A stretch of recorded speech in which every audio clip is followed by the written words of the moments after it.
दोस्तों जय हिंद, वंदे मातरम। स्वागत है आपका यूट्यूब के इस ऑनलाइन प्लेटफॉर्म में। आज है 23 मई 2025 और आज हम करंट अफेयर्स के टॉप इंपॉर्टेंट क्वेश्चंस कवर करने वाले हैं जो कि हर तरह के कॉम्पिटिटिव एग्जाम्स के लिए इंपॉर्टेंट है।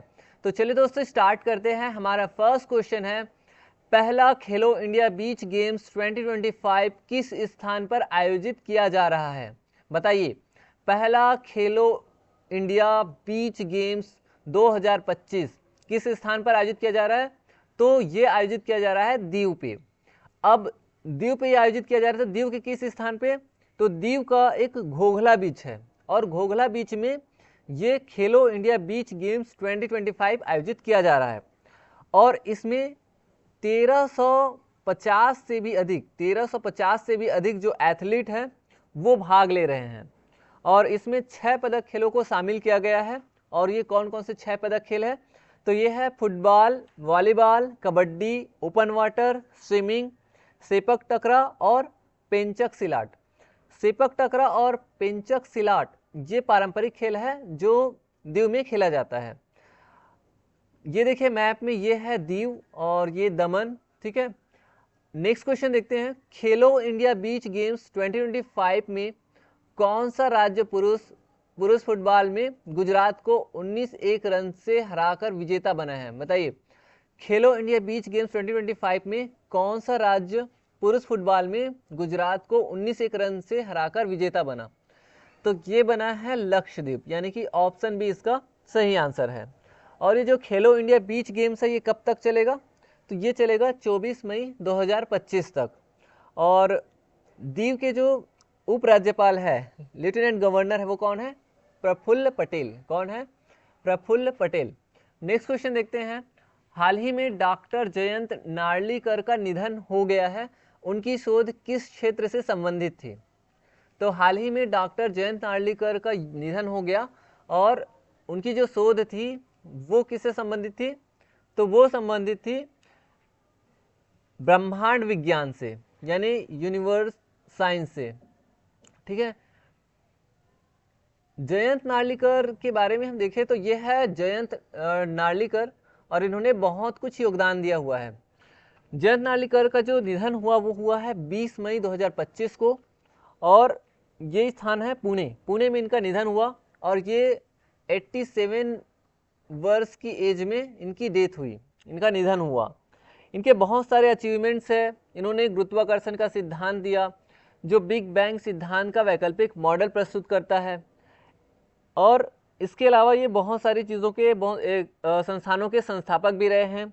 विज्ञान संचार को बढ़ावा देने के लिए उन्होंने कई सारे बुक्स एंड लेख भी लिखे।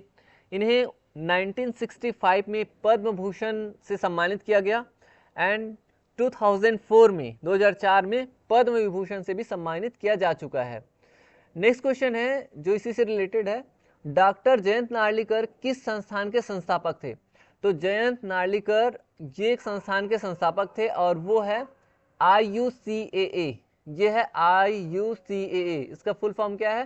तो इसका फुल फॉर्म है inter university centre for astronomy and astrophysics. Inter university centre for astronomy and astrophysics. तो ये इसके संस्थापक भी थे। नेक्स्ट क्वेश्चन देखते हैं। नेक्स्ट क्वेश्चन है, हाल ही में किस राज्य की पुलिस ने ट्रैफिक वार्डन इनिशिएटिव लॉन्च किया है? बताइए, हाल ही में किस राज्य की पुलिस ने ट्रैफिक वार्डन इनिशिएटिव लॉन्च किया है?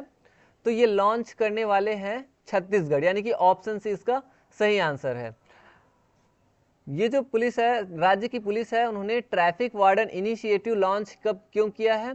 तो ये इसलिए किया है ताकि ट्रैफिक व्यवस्था को सुधारा जा सके और इसमें लगभग 25 ट्रैफिक वार्डन इनिशिएटिव लॉन्च किया गया है और इसका उद्घाटन कौन किए हैं? तो इसका उद्घाटन किए हैं पुलिस महानिदेशक अमरेश मिश्रा ने।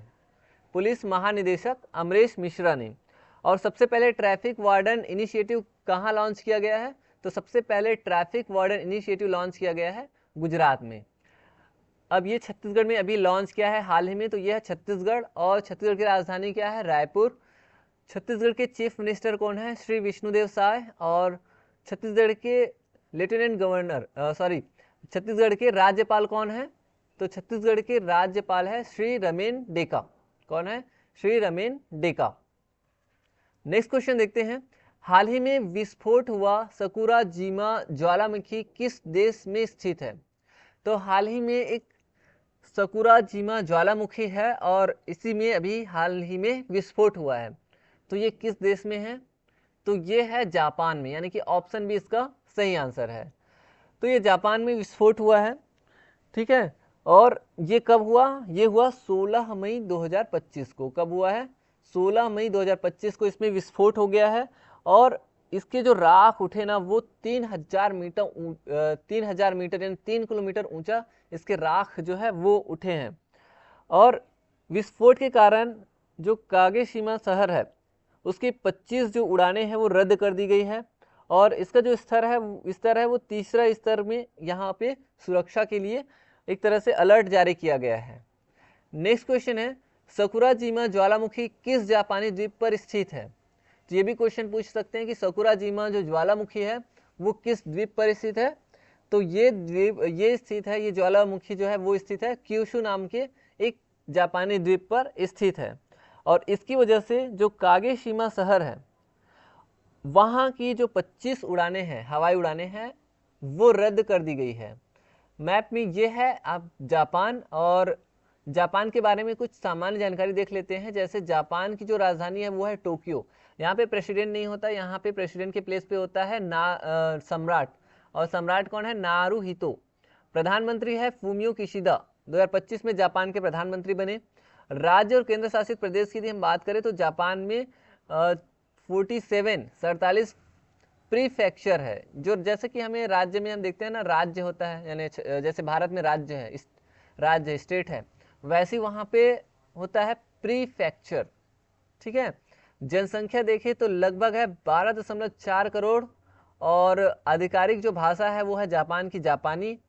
इकोनॉमी हम देखें तो जापान दुनिया की चौथी सबसे बड़ी अर्थव्यवस्था है जिसका जीडीपी है 4.02 ट्रिलियन, ठीक है, और लगभग भारत की जैसा ही है। मुद्रा को देखें तो यहाँ पे चलता है जापानी येन।